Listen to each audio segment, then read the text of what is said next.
Vampire dust will give you the best high. Vampire dust is better than cocaine or any drug out there on the planet. I remember having my first camping dust when my pal took me to some guy's garage. The guy living at the garage had a vampire locked up inside his garage, and when the sun came up he forced the vampire into the sun and it turned into dust. He sniffed some of that vampire dust, my friend sniffed some of that vampire dust, and then I sniffed some of that vampire dust. Then the high that I got was amazing. I was reliving this 300-year-old vampire's whole life. It was like I had traveled back in time, and it was the best experience I had ever had. I got addicted to it, and my friend and I kept on going to guy in his garage, and he always had vampires locked up.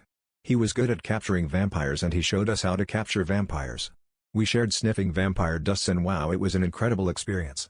No matter how old the vampire was, we would relive their whole lifespan.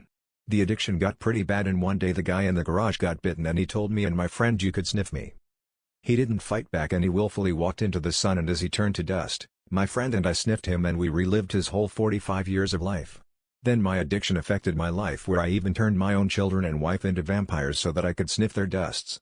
Then I heard of a 3,000-year-old vampire and I wanted to sniff his dusts and go back and relive all of his 3,000 years of life.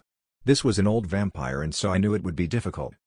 So I went to this vampire's lair at a time when vampires are most powerful. Midnight is when vampires are most powerful, and I remember when this vampire was laughing at me when I told him, "I want to take you out into the sun, and when you turn to dust, I want to sniff it up my nose and get a magnificent high."